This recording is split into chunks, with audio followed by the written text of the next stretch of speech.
ಕುರಿತಾಗಿ ಮಾತು. ಹಲೋ, ನಮಸ್ಕಾರ.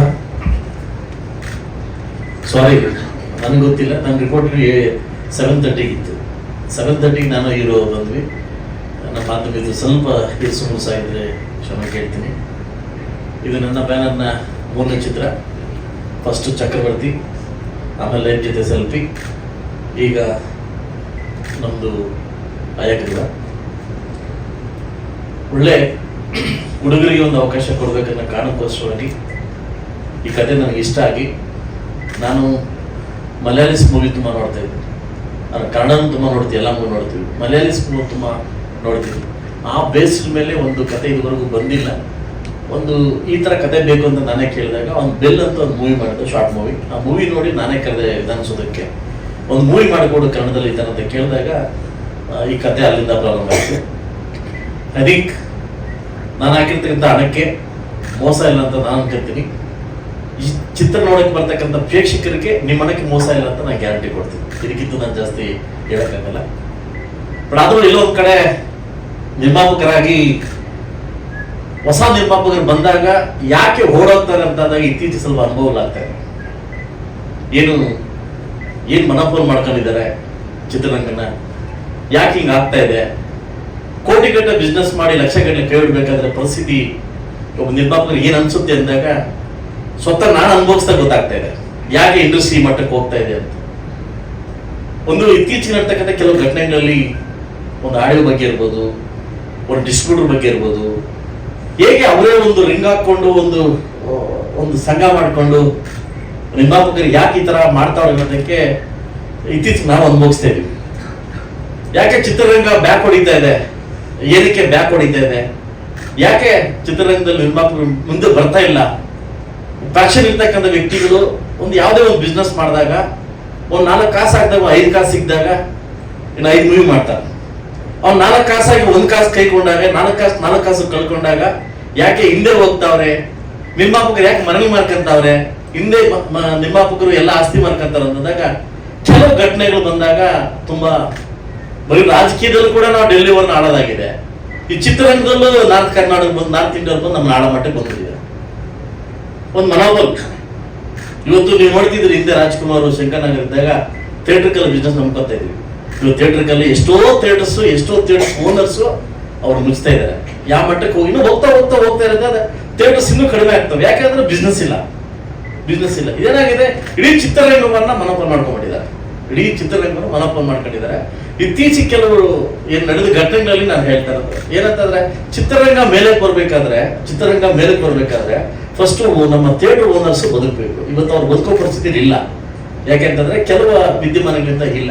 ಸೊ ಅದರಿಂದ ಎಲ್ಲಾ ಪ್ರೇಕ್ಷಕರಿಗೂ, ನನ್ನ ಕರ್ನಾಟಕ ಜನತೆಗೆ ಒಂದು ಮಾತು ಹೇಳ್ತೀನಿ. ನಾನೊಬ್ಬ ರಾಜಕೀಯ ವ್ಯಕ್ತಿ, ಒಬ್ಬ ಉದ್ಯಮಿ, ಈ ಚಿತ್ರರಂಗದಲ್ಲಿ ಕೂಡ ಒಬ್ಬ ಪ್ಯಾಷನ್ ಇರ್ತಕ್ಕಂಥ ವ್ಯಕ್ತಿ ಚಿತ್ರರಂಗ ಬಂದಿದ್ದೀನಿ. ನಮ್ಮಂತವ್ರನ್ನ ಬೆಳೆಸಿದ್ರೆ ಖಂಡಿತ 16 ಮೂವಿ ಮಾಡಬಲ್ವಿ. ನಮ್ಮಂತ ನೀವು ಅದು ಹೋಲಿಸಿದ್ರೆ ಖಂಡಿತವಾಗ್ಲೂ ಇಡೀ ಚಿತ್ರರಂಗೆ ಅನ್ಯಾಯ ಆಗುತ್ತೆ ಅಂತ ಒಂದು ಮಾತು ಹೇಳ್ತೀನಿ. ಇದೇನಂತಂದ್ರೆ ಇದು ಪ್ಯಾನ್ಸ್ ವಾರ್ ಇರ್ಬೋದು.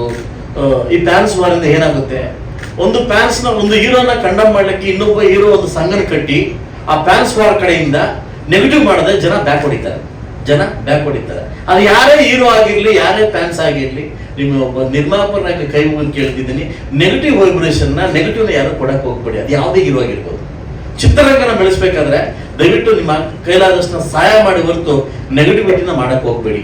ನೆಗೆಟಿವಿಟಿ ಇತ್ತೀಚೆಗೆ ನಡೀತಕ್ಕಂಥ ಕೆಲವು ವಿದ್ಯಮಾನಗಳು ಸೌತ್ ಇಂಡಿಯಾದಲ್ಲಿ ಇವತ್ತು ತೆಲುಗು ಇರ್ಬೋದು, ಕನ್ನಡ ಇರ್ಬೋದು, ತಮಿಳು ಇರ್ಬೋದು, ಒಂದು ದೊಡ್ಡ ಮಟ್ಟಕ್ಕೆ ಒಂದು ಇದಾಗ್ತಾ ಇದೆ, ಏನು ಫ್ಯಾನ್ಸ್ ವಾರ್ ಆಗ್ತಾ ಇದೆ. ಇದು ನೆಕ್ಸ್ಟ್ ಬರ್ತಕ್ಕಂಥ ಅಧಿವೇಶನದಲ್ಲಿ ನಾನೇ ಒಂದು ಪ್ರೈವೇಟ್ ಬಿಲ್ನ ಸ್ಟಾರ್ಟ್ ಮಾಡ್ತಾ ಇದ್ದೀನಿ, ಪ್ರೈವೇಟ್ ಬಿಲ್ನ ಪಾಸ್ ಮಾಡ್ತಾ ಇದ್ದೀನಿ. ಯಾಕಂದ್ರೆ ಯಾರೋ ನೆಗೆಟಿವಿಟಿ ಹೊಡಿಲಿಕ್ಕೆ ಅವಕಾಶ ಕೊಡಬಾರದು ಅನ್ನೋ ಕಾರಣಕ್ಕೋಸ್ಕರವಾಗಿ ಒಂದು ಪ್ರೈವೇಟ್ ಬಿಲ್ನ ಪಾಸ್ ಮಾಡ್ಬೇಕನ್ನೋ ತೀರ್ಮಾನ ಆಗಿದ್ವಿ.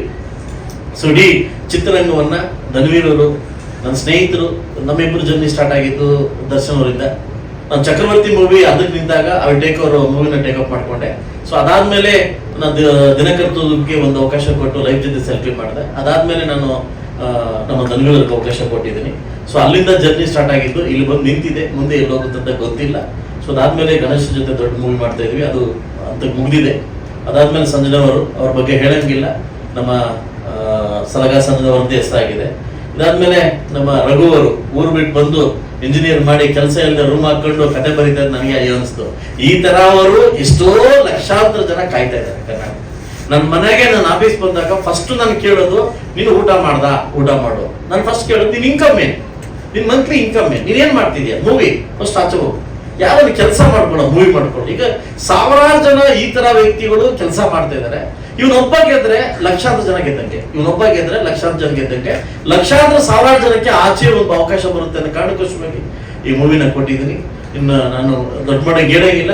ಸೊ ನಾನು ಮೂವಿ ನೋಡಿದ್ದೀನಿ, ನನ್ನ ಪ್ರೊಡ್ಯೂಸರ್ ಕಾಪಿ ನೋಡಿದ್ದೀನಿ. I am happy. ನನ್ನ ಕಣ್ಣಲ್ಲಿ ನೀರು ಬಂತು. ಕನ್ನಡದಲ್ಲಿ ದ ಫಸ್ಟ್ ಮೂವಿ ಈ ತರ ಮಾಡ್ತೀನಿ ಅಂತ ಒಂದು ಹ್ಯಾಪಿ ಆಯ್ತು. ಇಡೀ ಚಿತ್ರರಂಗಕ್ಕೆ, ಇಡೀ ಪ್ರೇಕ್ಷಕರಿಗೆ ಹೇಳ್ತೀನಿ, ನೀವು ಕೊಡ್ತಕ್ಕಂಥ ಟಿಕೆಟ್ ಹಣಕ್ಕೆ ಖಂಡಿತವಾಗ್ಲೂ ಮೋಸ ಇಲ್ಲ. ಇದಕ್ಕೆ ನಾನು ಗ್ಯಾರಂಟಿ ಕೊಡ್ತೀನಿ ಅಂತ ಹೇಳ್ತಾ, ಇಡೀ ಮಾಧ್ಯಮದವರೆಗೂ, ಈ ಪ್ರತ್ಯಕ್ಷವಾಗಿ ಪರೋಕ್ಷವಾಗಿ ನನ್ನ ಚಿತ್ರಕ್ಕೆ ಕೆಲಸ ಮಾಡ್ತಕ್ಕಂಥ ಎಲ್ಲ ನನ್ನ ಫ್ಯಾಮಿಲಿ ಅಂದ್ರೆ ಮುಗೀತು. ಎಲ್ಲ ಕ್ಯಾಮ್ರಾಮನ್ ಇಂದ ಹಿಡಿದು ಅಸೋಸಿಯೇಟ್ ಇಂದ ಡೈರೆಕ್ಟರ್ಸ್ ಇಂದ ಎಲ್ಲರಿಗೂ ನಾನು ಇದು ಮಾಡ್ತೀನಿ. ಈ ಮೂವಿನ ಇಲ್ಲಿವರೆಗೂ ತಗೊಂಡ್ಬಂದಿದ್ದು, ನಾನು ರಾಜಕೀಯದಲ್ಲಿ ಬ್ಯುಸಿ ಆಗಿರ್ತೀನಿ. ನನ್ನ ಭಾವೈಕ್ಲಾಗಿರ್ತಕ್ಕಂಥ Prashanth and Murali and Prasad and Mahesh is my close friend. ನಾನು ಹೇಳಿದೆ, ನೀನು ಒಳಗಡೆ ಎಂಟ್ರಿ ಆಗಪ್ಪ, ನಾನು ನೋಡ್ಕೊಳಕ್ ಆಗ್ತಾ ಇಲ್ಲ ಅಂತ. ಈಚ್ ಅಂಡ್ ಎವ್ರಿ ಪಾಯಿಂಟ್ ಕೂಡ ಪ್ರಶಾಂತ್, ಇವನು ನಮ್ಮ ಮಹೇಶ್ ಗಮನಿಸಿ ಈ ಚಿತ್ರರಂಗವನ್ನ 27ನೇ ತಾರೀಕು ನಿಮ್ಮ ಮನೆ ಬಾಗಿಲಿಗೆ ಬಿಡ್ತಾ ಇದೀವಿ. ದಯವಿಟ್ಟು ಆರೈಸಿ, ಆಧರಿಸಿ, ನಮ್ಗೆ ಆಶೀರ್ವಾದ ಮಾಡಿ ಅಂತ ಕೇಳ್ತೀನಿ. Thank you. ಸರ್, ಈಗ ಕರ್ನಾಟಕಕ್ಕೆ ಕರ್ನಾಟಕಕ್ಕೆ ಸುಮಾರು 45% ಕರ್ನಾಟಕಕ್ಕೆ ಬರ್ತಾ ವಲಸೆ. ಬೆಂಗಳೂರು ತುಂಬ ಅವರೇ ತುಂಬ್ಕೊಂತ ಇದ್ದಾರೆ. ಕನ್ನಡ ಸಿನಿಮಾಗಳು ಬರ್ತಾರೆ, ಅದಕ್ಕೆ ಅದು ಒಂದು ಕಾರಣ ಇದೆ. ಈ ವಲಸೆ ಬರೋಕ್ಕೆ ಒಬ್ಬ ರಾಜಕಾರಣಿಯಾಗಿ ಏನಾದ್ರು ತಗೋಬೋದ? ಸರ್, ನಾನು ವೇಟಿಂಗ್ ಫಾರ್, ನಾನು ಮೊನ್ನೆ ಬಿಲ್ ಪಾಸ್ ಮಾಡಿದೆ, ಈ ಬಿಲ್ ಕೊಡ್ತೀವಿ ಅಂತ ಹೇಳಿದ್ದಾರೆ, ಈ ಸೆಷನ್ ಬಿಲ್ ಕೊಡ್ತೀವಿ ಅಂತ ಹೇಳಿದ್ದಾರೆ. ಇಡೀ ಚಿತ್ರರಂಗ ಯಾಕೆ ನಾವು ಈ ಮಟ್ಟಕ್ಕೆ ಬರ್ತಿದ್ವಿ ಅನ್ನೋದಕ್ಕೆ ನಮ್ಮಲ್ಲಿರ್ತಕ್ಕಂಥ ಅಸಡ್ಡೆ, ನಮ್ಮಲ್ಲಿರ್ತಕ್ಕಂಥ ಗುಂಪುಗಾರಿಕೆ ಇದು ಕಾರಣ. ನಾನು ನೇರವಾಗಿ ಹೇಳ್ತೀನಿ, ನಮ್ಮಲ್ಲಿರ್ತಕ್ಕಂಥ ಅಸಡ್ಡೆ, ಒಂದು ಗುಂಪುಗಾರಿಕೆ, ಒಂದು ಗುಂಪುಗಳು. ನಾನು ಇದು ಮೊದಲು ಅಮೆಝಾನ್ ಡ್ಯಾನ್ಸ್ ನಾನು ಈ ತರ ನೋಡಿರ್ಲಿಲ್ಲ. ಗುಂಪುಗಾರಿಕೆ, ಅವ್ರದೇ ಒಂದು ಗುಂಪು, ಇವ್ರದೇ ಒಂದು ಗುಂಪು. ಇದೇನಾಗುತ್ತೆ, ಇವರು ಪ್ರೇಕ್ಷಕ ಕನ್ಫ್ಯೂಸ್ ಆಗ್ಬಿಟ್ಟು ಎಲ್ಲಿ ಹೋಗ್ಬೇಕಂತ ಕನ್ಫ್ಯೂಸ್ ಆಗ್ಬಿಟ್ಟರು. ನೀವು ಚಿತ್ರರಂಗದಲ್ಲಿ ಒಂದಾದ್ರೆ ಮಾತ್ರ ನಮ್ಗೆಲ್ಲ ಸಾಧ್ಯ ಆಗುತ್ತೆ ಸರ್. ಚಿತ್ರರಂಗದಲ್ಲಿ ಒಂದಾದ್ರೆ ಮಾತ್ರ ಸರ್. ಯಾವುದೇ ತಮಿಳು ಮೂವಿ ಬರಲಿ, ತೆಲುಗು ಮೂವಿ ಬರಲಿ, ನಾವು ಅಟ್ಯಾಚ್. ಅದು ಎಂತಾದಾಗ್ಲಿ ಬಿಡಿ, ನಾವು ಎದ್ದೋಗ್ಬಿಡ್ತೀವಿ. ಅದು ನಮಗೆ ತಿಳಿಸ್ಕೊಡ್ತಾ ಇಲ್ಲ. ಎಂತ ಒಳ್ಳೆ ಮೂವಿಲಿ ಥಿಯೇಟರ್ ಕೊಡ್ತಾ ಇಲ್ಲ. ಇಲ್ಲ ಯಾಕೆ ಹೇಳಿ? ನಮ್ಮಲ್ಲಿ ಒಗ್ಗಟ್ಟಿಲ್ಲ ಸರ್, ನಮ್ಮಲ್ಲಿ ಒಗ್ಗಟ್ಟಿಲ್ಲ. ಮೇನ್ ಅವೇ ಪ್ರೊಡ್ಯೂಸರ್, ನಾನು ದುಡ್ಡು ಹಾಕ್ತಾನೆ. 4 ಕಾಸು ನಾಳೆ ಬಂದ್ರೆ ನಾನು ಮೂವಿ ಮಾಡ್ತೀನಿ, 4 ಕಾಸು ಹಾಡೋದ್ರೆ ಏನು ಮಾಡ್ತೀನಿ. ಇದು ಪ್ರೊಡ್ಯೂಸರ್ ಬಗ್ಗೆ ಸರ್. ತೆಂಗಿನಕಾಯಿ ಹೊಡೆ ತನಕ ಪ್ರೊಡ್ಯೂಸರ್ ಅಷ್ಟೇ. ತೆಂಗಿನಕಾಯಿ ಹೊಡೆದ ಪ್ರೊಡ್ಯೂಸರ್ ಇಲ್ಲ, ತಲೆ ಬಗ್ಗಿಸಲೇಬೇಕು. ನಮ್ಮ ಒಬ್ಬರಲ್ಲ ಸರ್, ಎಲ್ರದ್ದು ಅಷ್ಟೇ. ಅರ್ಥ ಆಯ್ತು ನಿಮ್ಗೆ? ನಮ್ಮ ಒಬ್ಬರಲ್ಲ, ಎಲ್ಲರೂ ಅಷ್ಟೇ. ಚಿತ್ರರಂಗ ಬೆಳಿಬೇಕಂದ್ರೆ ಸರ್ ಒಗ್ಗಟ್ಟಾಗಿರ್ಬೇಕು ಸರ್. ಒಂದ್ ತಾಯಿ ಮಕ್ಕಳಂತ ಇರ್ಬೇಕು ಸರ್. ನಾವು ಚಿತ್ರರಂಗ ನಮ್ಮ ತಾಯಿ, ಎದೆಯಾರು ಕುಡಿಲೇಬೇಕು, ಎಲ್ಲ ಮಕ್ಕಳು ಕುಡಿಲೇಬೇಕು. ಅದು ಕಲ್ಮಶ ಬೇಡ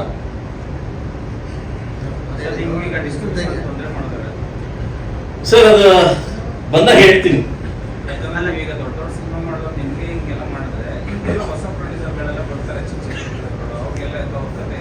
ಸರ್. ಒಂದು ವ್ಯಕ್ತಿ ಬರ್ತಾನೆ, ಅಣ್ಣ ನೀನ್ ಮೂವಿ ಮಾಡ್ತೀನಿ ಅಂತ ಹೇಳ್ತಾನೆ, ಮಾಡಪ್ಪ ಅಂತ ಹೇಳ್ತೀನಿ. ಓಕೆ, ಅಮಾವಾಸ್ಯೆ ಆದ್ಮೇಲೆ ಸೈನ್ ಮಾಡ್ತೀವಿ ಅಂತ ನಾನು ಟೀಮ್ಗೆ ಹೇಳ್ತೀನಿ. ಅಮಾವಾಸ್ಯೆ ಆದ್ಮೇಲೆ ಸೈನ್ ಮಾಡ್ಕೊಡ್ತೀನಿ. ಅಮಾವಾಸ್ಯೆ ಇದೆ, ಇದು ಅಮಾವಾಸ್ಯೆ ಇದೆ, ಇದು ನಮ್ಮ ಇದು ಹಬ್ಬ ಬಂತಲ್ಲ, ಶಿವರಾತ್ರಿ ಅಮಾವಾಸ್ಯೆ ಆದ್ಮೇಲೆ ಶಿವರಾತ್ರಿ ಆದ್ಮೇಲೆ ಮಾಡ್ಕೊಡ್ತೀವಿ ಅಂತ ಹೇಳ್ತಾರೆ. ಒಂದು ನಂಬರ್ ಫಿಕ್ಸ್ ಆಗುತ್ತೆ. ನಂಬರ್ ಫಿಕ್ಸ್ ಆದ್ಮೇಲೆ ಅವ್ರು ಫೋನ್ ಮಾಡಿ ಹೇಳ್ತಾರೆ, ನನಗೆ ಯೂಗೋ ಹರ್ಟ್ ಆಗಿದೆ, ನಾನು ತಗೊಳಲ್ಲ. ಎಷ್ಟು? ಒಂದು ಯೂಗೋ ಹರ್ಟ್ ಆಗಿದೆ ನನಗೆ ಬೇಡ. ನಾನು ಆ ಮನೆಗೆ ಹೋಗ್ಲೇ ಇಲ್ಲ, ಅವನೇ ಬಂದಿದ್ದು. ಇನ್ನೊಬ್ಬ ವ್ಯಕ್ತಿ ಬರ್ತಾರೆ, ಇನ್ನೊಂದು ಫಿಗರ್ ಹೇಳಿ. ಅದೇನಾಗುತ್ತೆ, ಅವರೊಂದು ರಿಂಗ್, ನಾನು ಇಷ್ಟು ಕೇಳ್ತೀನಿ, ಇಷ್ಟು ಕೇಳು, ಇಷ್ಟು ಕೇಳ್ತೀನಿ, ಇಷ್ಟು ಕೇಳು, ಅಲ್ಲೇ ಮಾಡ್ತಿದೆ ರಿಂಗು.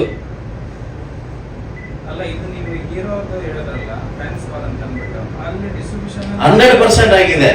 ಒಂದು ವ್ಯಕ್ತಿನ ತುಳಿಬೇಕು, ಇವ್ 4 ಮೂವಿ ಮಾಡಿದಾನೆ, ಇವ್ನ ಎದ್ದೇಳಬಾರದು ಅನ್ನೋದು ಈ ಒಂದು ವಿಷಕಂಠ ಇದೆಯಲ್ಲ, ಇದು ಕಲ್ಮಶ ವಿಷಕಂಠ ಇದೆಯಲ್ಲ, ಇದು ತಪ್ಪು ಸರ್. ಮೂವಿ ಮಾಡ್ಬೇಕಂದ್ರೆ ಹೊಸ ದುಡ್ಡು ಎತ್ಕೊಂಡ್ ಬಂದಾಗ ಅವ್ನು ಬಿಟ್ಟು ಇವ್ನ ಯಾರು, ಇವ್ನು ಬಿಟ್ಟು ಯಾರು ಇರೋ ಇಲ್ಲ. ಯಾರಿದಾರೆ ಸರ್? ಯಾರ ಕೈ ಸಿಗ್ತಾ ಇದೆ ಈಗ? ಯಾರ ಕೈ ಸಿಗ್ತಾರೆ? ದೊಡ್ಡದಾಗಿ ಇನ್ವೆಸ್ಟ್ ಮಾಡೋ ದೊಡ್ಡದಾಗಿ ದುಡ್ಡು ಬರ್ತಾ ಇದೆ. ಆಗ ನಿಮ್ ಇಂಡಸ್ಟ್ರಿಗೆ ದೊಡ್ಡದ ಬೇಕಂಗಾರೆ 100 ಕೋಟಿನೇ ಬೇಕಂಗಾರೆ. ಈಗ ಹಳೆ ಮೂವೀಸ್ ಗೆದ್ದಿಲ್ವಾ? ನಾವು ಒಂದು ತಾಯಿ ಎದೆ ಹಾಲು ಕೊಡ್ತಕ್ಕಂಥವ್ರು ನಾವು ಚಿತ್ರರಂಗದವ್ರು ಕಲ್ಮಶದಿಂದ ಹೊರಟ್ರೆ ಇನ್ನೂ 100 ಜನ ನಿರ್ಮಾಪಕರು ಆಚೆ ಬರ್ಲಿ ಕಾಯ್ತಾ ಇದ್ದಾರೆ, ಬರ್ಬೇಕು. ನನಗೆ 7-8 ಬಿಸ್ನೆಸ್ ಇದೆ, ನನಗೇನು ಇದೇ ಬಿಸ್ನೆಸ್ ಅಂತ ಎಂಟರ್ಟೈನ್ಮೆಂಟ್ ಬಿಸ್ನೆಸ್ ಇದೇ ಬಿಸ್ನೆಸ್ ಅಲ್ಲ, ಅಂದ್ರೆ ಚಿತ್ರರಂಗ ಬೆಳಿಬೇಕು ಅನ್ನೋ ಕಾರಣಕ್ಕೋಸ್ಕರವಾಗಿ ಬಂದಿರ್ತಕ್ಕಂಥ ವ್ಯಕ್ತಿ ನಾವು. ಇದ್ರಲ್ಲಿ ನಾಳೆ ಬರುತ್ತೋ ಬರಲ್ವೋ ಅದು ಮೇಲಕ್ಕೆ ಬಿಟ್ಟಿದ್ದ ವಿಷಯ. ಬರ್ಬೇಕಂತ ಮಾಡ್ತೀವಿ, ನಾಳೆ ಬಗ್ಗೆ ಥಿಂಕ್ ಮಾಡೋ ವ್ಯಕ್ತಿ ನಾನಲ್ಲ, ಇವತ್ತಿನ ಬಗ್ಗೆ ಥಿಂಕ್ ಮಾಡೋ ವ್ಯಕ್ತಿ. ಬಟ್ ಚಿತ್ರರಂಗದಲ್ಲಿ ಈ ಕೆಟ್ಟ ಸಂದೇಶವನ್ನ ಹೋಗ್ಬೇಕು. ಫಸ್ಟ್ ಆಫ್ ಆಲ್ ನಾನು ಪ್ರೇಕ್ಷಕನಾಗಲ್ಲ, ಶಾಸನ ಕೇಳ್ತಾ ಇದ್ದೀನಿ.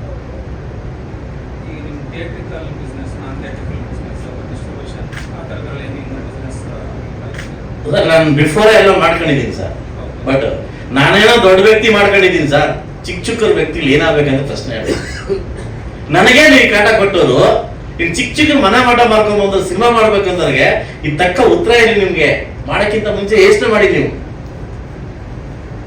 ಆಚೆಗೆ ಬಿಡೋ ನಿಮ್ಮನ್ನ,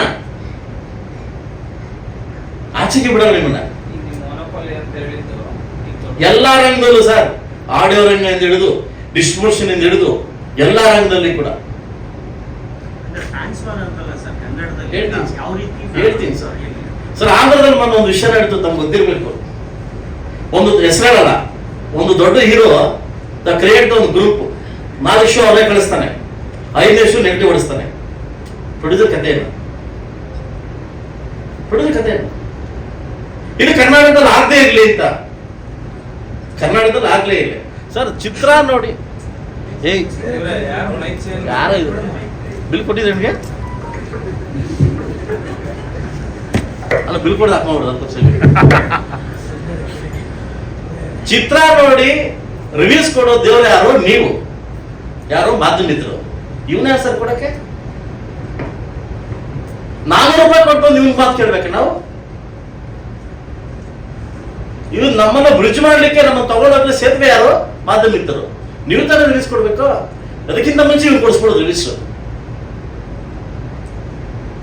ಯಾಕೆ ಪ್ರೊಡ್ಯೂಸರ್ ಮನಾಪಡಲ್ಲಿ ಬಂಗಾರ ಇಟ್ಟವನೇ, ಮುತ್ತೂಡ್ ಮಂಗಾರದಲ್ಲಿ ಇವ್ರು ಕೇಳಿ ಮಾಡ್ಬೇಕಿದ್ದ ನಾವು? ಇದಾಗಬಾರ್ದು ಸರ್.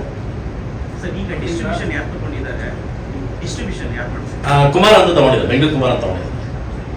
ಸೊ ಎಲ್ಲ ನಮ್ಮ ಕಡೆ ನಡೆಯುತ್ತೆ, ಜಸ್ಟ್ ಥಿಯೇಟರ್ಸ್ ಮಾತ್ರ ಆ ಕಡೆ ಮಾಡ್ಕೊಂಡಿದ್ದೀವಿ.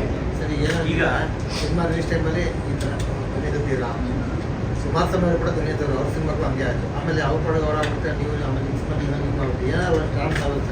ಸರ್ ಇದಕ್ಕೆ ಬಿಲ್ ಪಾಸ್ ಮಾಡಲೇಬೇಕು. ಬರೀ ಮಾತಲ್ಲೇ ಮುಗಿಬಾರ್ದು. ನೀವು ಮಾರ್ಚ್ 6ನೇ ತಾರೀಕಿಂದ 26 ನೋಡ್ತೀರಾ, ಬಿಲ್ ಪಾಸ್ ಮಾಡಲೇಬೇಕು. ಪ್ರೈವೇಟ್ ಬಿಲ್ ಪಾಸ್ ಮಾಡಲೇಬೇಕು. ಸಂತೋಷ್ ಗೌಡ ಮಾತಾಡಿದ್ದೀನಿ ನಾನು ಬಿಲ್ ಪಾಸ್ ಮಾಡೋ ಅಂತ. ಇವನ್ ಯಾರು ಸರ್ ಮಧ್ಯದಲ್ಲಿ ಬಂದು ನಮ್ಮ ಮೂವಿ ಬಗ್ಗೆ ರಿವ್ಯೂಸ್ ಕೊಡ್ಲಿಕ್ಕೆ? ಮಾಡ್ಲಿಕ್ಕೆ ಮಾಧ್ಯಮಿಕರಿದ್ದಾರೆ, ಅವ್ರದೇ ಒಂದು ಗುಂಪು, ಇವ್ರದೇ ಒಂದು ಗುಂಪು ನೆಗೆಟಿವ್ ಹೊಡ್ಸೋದು. ಅದ್ರ ಮಧ್ಯದಲ್ಲಿ ಏನಾಗ್ಬೋದು ಹೇಳಿ ಸರ್? ಪ್ರೊಡ್ಯೂಸರ್ ಹಾಳಾಗ್ತಾರೆ. ತೆಂಗಿನಕಾಯಿ ಹೊಡಕ್ ಮಾತನಾಡ್ಬೇಕು, ಕುಂಬಳಕಾಯಿ ನಾನು ಬೇಡವಾ ಸರ್? ನಾನು ಇದರಿಂದ ಬದುಕಲಿಕ್ಕೆ ಅಂತ ಅವಶ್ಯಕತೆ ಇಲ್ಲ. ನಾನು ಹೇಳೋದು, ನಾನು ಈ ರಂಗದಲ್ಲಿ ಇದೀನಿ, ಎಷ್ಟು ನೋವು ತಿಂತಿದೀವಿ ಅಂತ ಒಬ್ಬ ಶಾಸಕರಾಗಿ, ಒಬ್ಬ ಉದ್ಯಮಿಯಾಗಿ ನಮಗೆ ಹಿಂಗ್ ಮಾಡ್ತಾರೆ ಅಂತಂದ್ರೆ ಇನ್ನು ಈ ಪಾಪ ಎಷ್ಟು ಜನ ಇದ್ದಾರೆ ಸರ್ ಪಾಪ. ಎಕ್ಸಾಕ್ಟ್ಲಿ.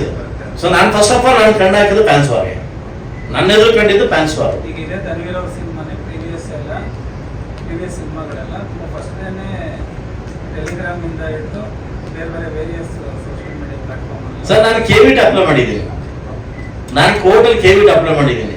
ನನ್ನ ಮೂವಿಗೆ ಯಾರಾದ್ರೂ ಈ ತರ ಮಾಡಿದ್ರೆ ಕತೆ ಅದು ನಾನು ನೋಡ್ಕೊಳ್ಳುತ್ತೆ. ಕಾರಣ ನಮಗೂ ನಿಮ್ಗೆ ಎರಡು ಒಂದೇ. ನಾನು ಇದನ್ನ ನೋಡೇ ಕೆವಿಟಿಗೆ ಅಪ್ಲೈ ಮಾಡಿದ್ದೀನಿ. ನಾನು ಯಾಕೆ ಹೇಳಿ, ಕೋಟಿ ಗಟ್ಟಲೆ ದುಡ್ಡು ಹಾಕಿರೋದು ನಾನು, ರಿವ್ಯೂಸ್ ಕೊಡೋದು ಅವನು. ಇದೇ ಒಳ್ಳೆ ಕತೆ ಮಾಧ್ಯಮಿದ್ರು ನೇತ ಕೊಡ್ತಾರೆ, ಅದನ್ನ ಅಕ್ಸೆಪ್ಟ್ ಮಾಡ್ಕೊಂತೀವಿ. ಯಾಕೆ ಹೇಳಿ, ನೀವು ನಮ್ಮ ದೇವ್ರನ್ನ ಅಕ್ಸೆಪ್ಟ್ ಮಾಡ್ಕೊಂತೀವಿ.